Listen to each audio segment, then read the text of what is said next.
अस्सलामुअलैकुम, मैं हूं आपका दोस्त एमजे हैदर पाशा।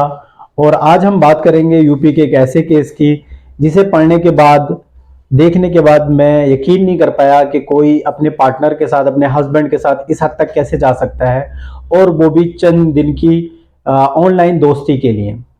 और जितने भी केसेस आ रहे हैं आज, तो हम देखते हैं उसमें एक्स्ट्रा मैरिटल अफेयर या फिर जो लिविंग रिलेशन है उनमें इंसान उस हद तक पहुंच जाता है क्राइम की, उसको ये भी याद नहीं रहता कि जब इसका रिजल्ट आएगा तो उससे हमारी ज़िंदगी बर्बाद हो जाएगी, और हमारी ही नहीं, हमारे आसपास के लोगों की भी ज़िंदगी बर्बाद हो जाएगी।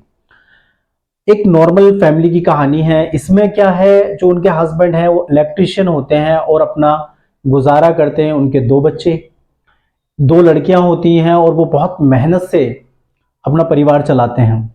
लेकिन उनकी वाइफ के पास एक मल्टीमीडिया एंड्रॉयड फ़ोन होता है और वो सोशल मीडिया पर काफ़ी एक्टिव रहती हैं। उसी सिलसिले में उनको एक लड़का मिलता है, वो भी शादीशुदा होता है, और दोनों की दोस्ती हो जाती है फेसबुक पे। और दोस्ती होते होते वो एक दूसरे से वादे करने लगते हैं साथ रहने की और सारी चीज़ें। फिर वो इस हद तक चले जाते हैं, वो प्लान करते हैं कि हम जो आपके हस्बैंड हैं उनको ख़त्म कर देते हैं और फिर हम दोनों साथ में रहेंगे। क्राइम करने से पहले इंसान ये सोचता है कि मैं जो सोच रहा हूँ वो दुनिया में कोई नहीं सोच सकता और हमें नहीं पकड़ पाएगा कोई भी। लेकिन वो भूल जाते हैं कि पुलिस के पास बहुत लंबा एक्सपीरियंस होता है और उनको यही सब सिखाया जाता है कि एक मुजरिम को कैसे पकड़ना है, और उनका रोज का काम होता है। बड़ी बड़ी जो गुत्थियां होती हैं वो चंद मिनटों में पुलिस सुलझा लेती है और पता लगा लेती है ये किसने किया है।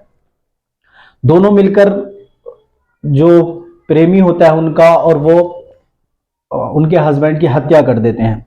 हत्या के बाद 3-4 दिन बाद क्या होता है, पुलिस पता लगा लेती है। पहले वो जो उनकी वाइफ हैं वो एफआईआर कराने जाती हैं गुमशुदगी की अपने हस्बैंड की, लेकिन उन्हें ही कत्ल कराया होता है अपने प्रेमी के साथ मिलकर। जब ये चीज़ पुलिस वालों को पता चलती है, पुलिस वाले सारी तहकीकात करते हैं और वो 2-3 दिन में केस सुलझा लेते हैं कि इस हत्या में जो मरने वाला है उसकी वाइफ और उसका प्रेमी शामिल हैं। ये कहानी, ये जो क्राइम स्टोरी थी, सबने पढ़ी और सबने अपनी नज़रों से ओझल कर दी 2-3 दिन के बाद। लेकिन हम ऐसी कहानियों से क्या सीखते हैं, क्या समझते हैं?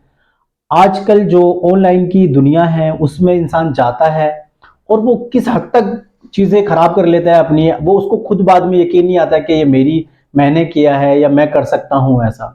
क्योंकि ये सब चीज़ें जो है ना, एक दिमाग पे कब्जा कर लेती हैं, आपके दिमाग को कैप्चर कर लेती हैं, और आप कुछ पल के लिए भूल जाते हैं कि आप इंसान हैं और आपकी क्या जिम्मेदारियां हैं और आप किस तरह से आपको ज़िंदगी गुजारनी है।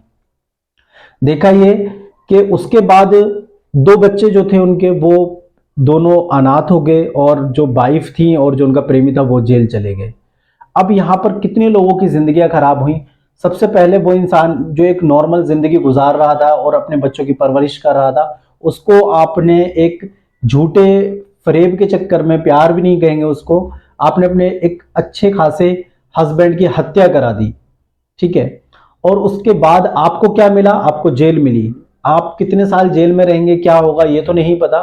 और आपके प्रेमी, जो आप जिन्हें प्रेमी समझती हैं अपना, वो प्रेमी भी अब आपको कभी अपने साथ नहीं रखेगा, क्योंकि अब उसको भी आपसे घिन आएगी, क्योंकि आपकी वजह से उसकी जिंदगी में भी बहुत सारी चीजें खराब हुई हैं। और साथ साथ आपकी जो फैमिली है, माँ बाप है, भाई बहन है, वो भी आपको अपने साथ नहीं रखेंगे। और सोचिए उन बच्चों का क्या, जो बच्चे आज ये देख रहे हैं बचपन में कि हमारी माँ ने हमारे बाप की हत्या करा दी। तो आप इतने से मतलब 3 महीने के प्यार के चक्कर में आपने इतना बड़ा रिस्क ले लिया और आपने इतना बड़ा गुनाह कर लिया, आप इतनी हद तक चले गए, तो आपने इसका रिजल्ट नहीं सोचा।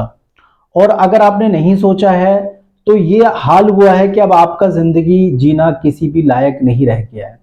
आप ऐसी स्टेज पे पहुंच चुके हैं। कुछ गुनाह ऐसे होते हैं, जो कुछ गलतियां ऐसी होती हैं जो माफ हो जाती हैं, लेकिन कुछ ऐसे गुनाह, ऐसी गलतियां होती हैं जो कभी हमारी माफ नहीं होती हैं।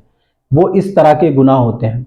और दोस्तों, आप भी अगर जिंदगी में कभी भी कोई फैसला लेने वाले हैं तो पहले उसको अच्छे से समझ लें कि ये जिंदगी में एग्जैक्ट क्या इसका रिजल्ट आएगा और हमारी जिंदगी पे क्या इफेक्ट होगा।